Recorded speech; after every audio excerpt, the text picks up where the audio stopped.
Hello everybody, I hope you're doing well. Today we're talking about parts of speech and fill in the blanks reading section. It is very important to understand how to use parts of speech so that you can get better score at fill in the blanks reading section.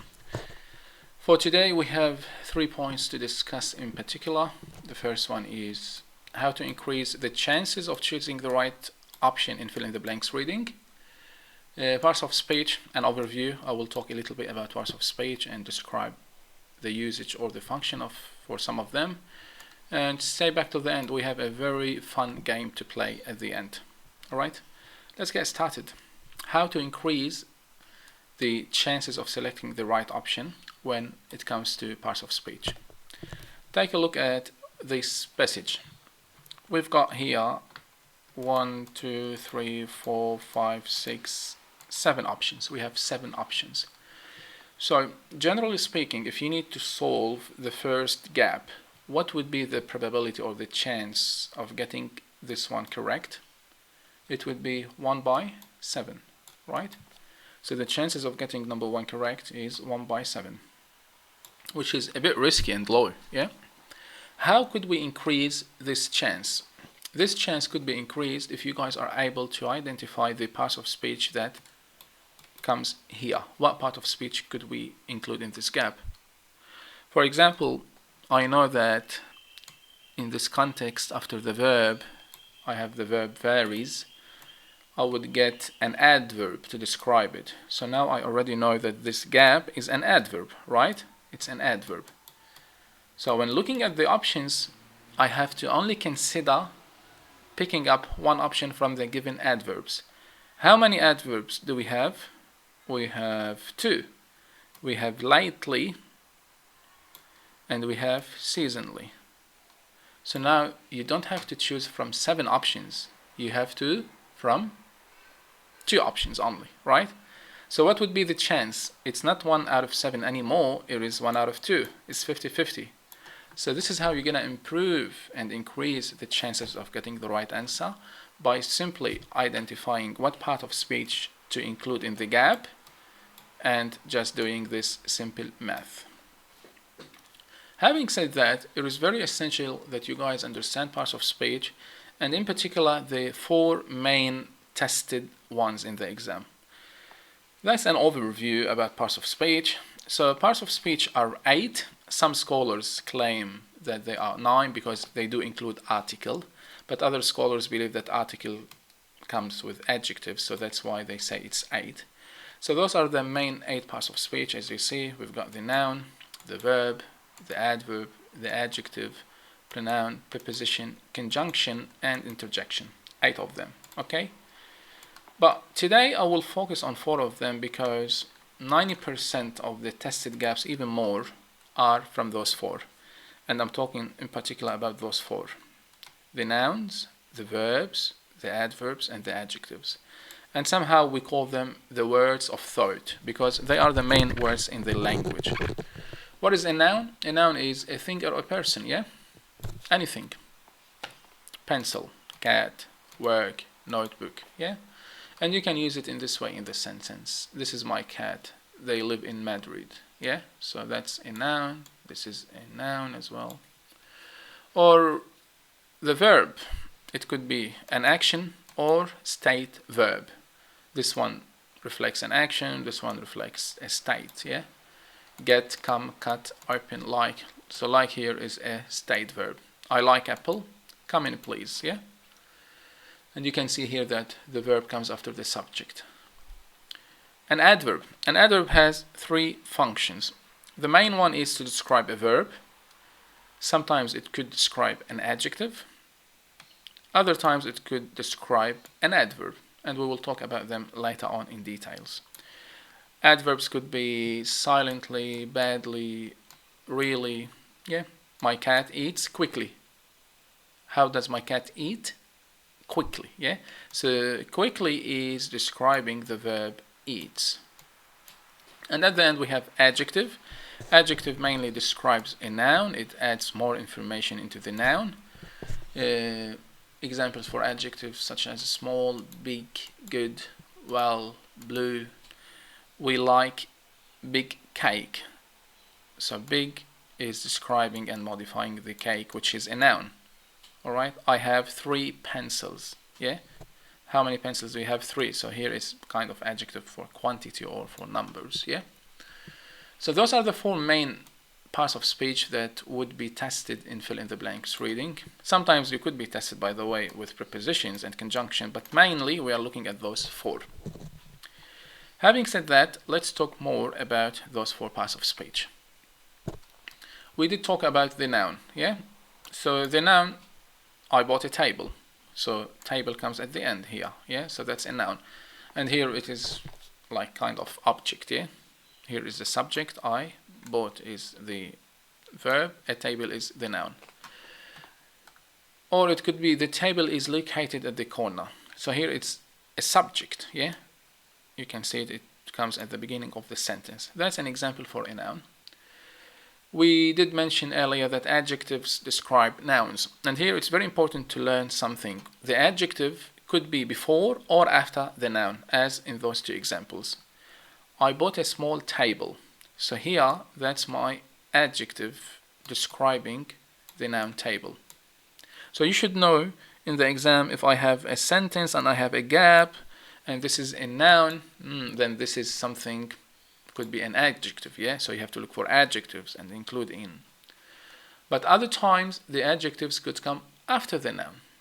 The table I bought is small, yeah? So it comes at the end. So make sure you are aware of the position of the adjectives. It could be before or after the noun. The other one is verbs. We did say that verbs could be action or state.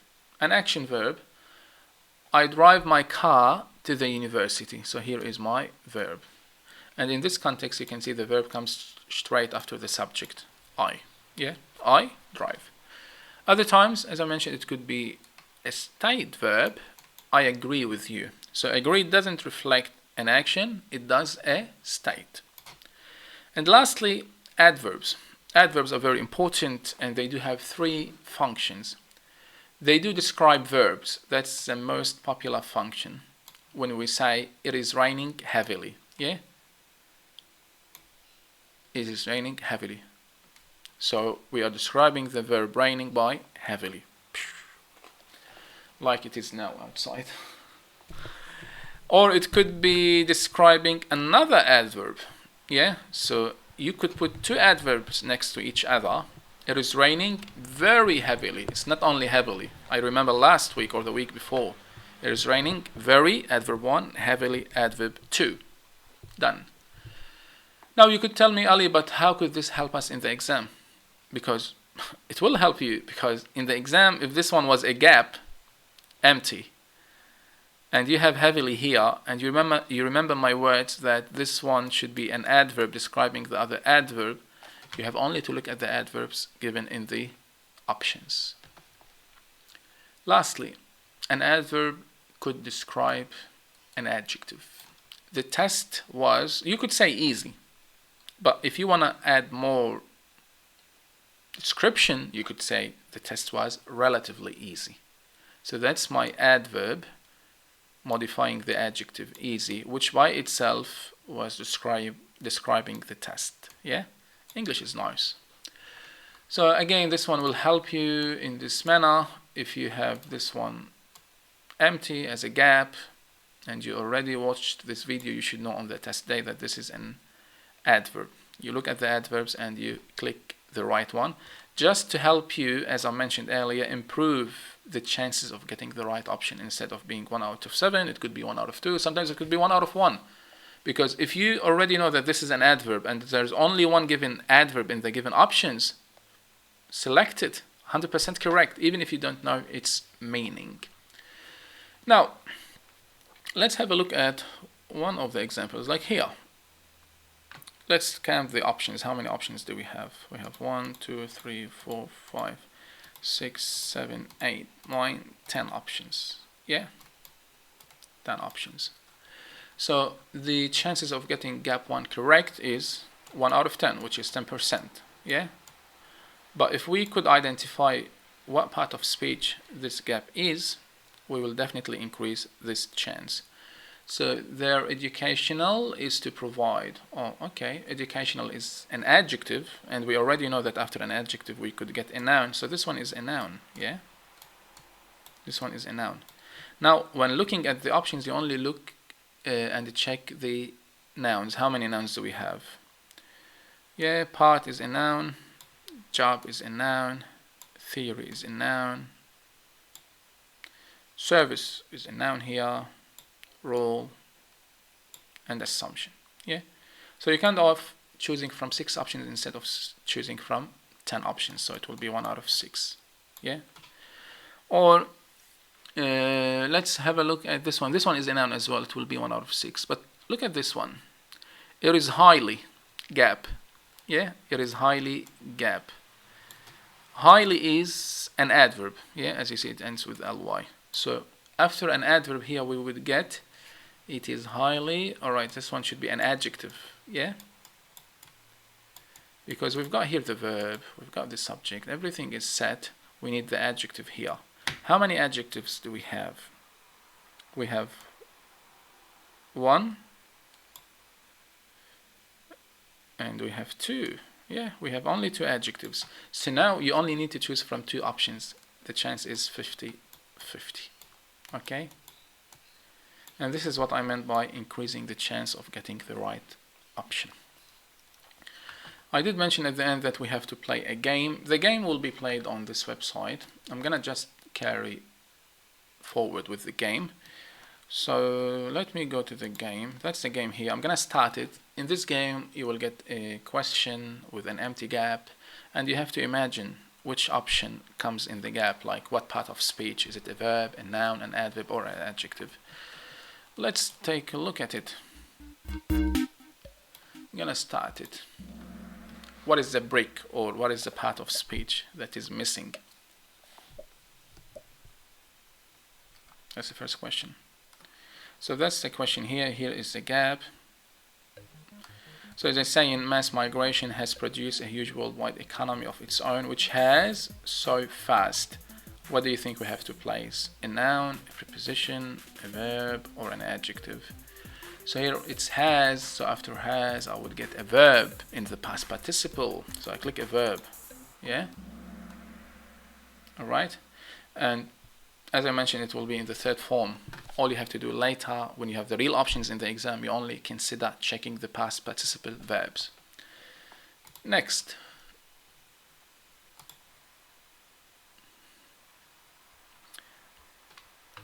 So these fears can be very and based on experience. I'm trying to describe fears. Fears is my noun here. Very is an adverb.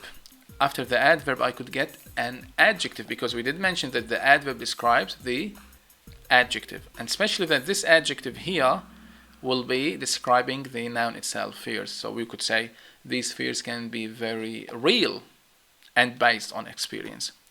And by the way, this is something we can use later, the parallel connection, in terms of the context, based on experience. So you're going to get an adjective that has got something similar in terms of the meaning to the word or to the phrase based on experience. Yeah. So these fears can be very true, very real, whatever. Yeah. So it is an adjective. Why? Because I have an adverb here, and this adjective is describing fears. Next.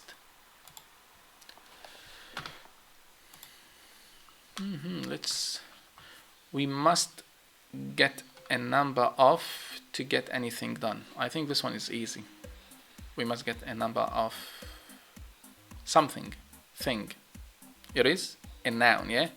We must get a number of strategies, a number of teachers, a number of chairs, a number of tables, a number of pens. Any noun would work, yeah? So once you're checking this one, you only have to check the nouns in the given options. Next. Mary was sent to France at the age of 6 to her. So this to is the to infinitive. After the to infinitive we get a verb, and the verb should be in the base form, yeah? Mary was sent to France at the age of 6 to hide her, to protect her, to save her, yeah? So it is a verb. As soon as you know that after the to infinitive we will get a verb, you only look at the options and you check the verbs and so on. Next, high emotional intelligence can help in manage a gap workplace communication skills. What do you guys think? I got a modal verb here, yeah? Can help a manager improve, increase, enhance, promote. It is a verb, yeah? So you need to only check the verbs in the given options. And if you have doubts about it, try any noun. Let's put a noun. Let's say pen. High emotional intelligence can help a manager pen, table. Doesn't work as a noun, yeah? Next.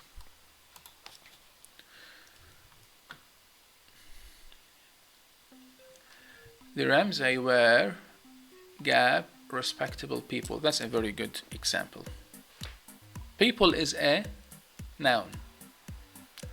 Respectable is an adjective. So what do I need here? I need something to describe the adjective, which by itself is describing the noun, so it would be an adverb. They were very respectable people, highly respectable people, extremely respectable people, yeah? So I'm trying to add more and more emphasis on the noun itself by adding an adverb to describe the adjective, which is already describing the noun. Next, I think we still have two more.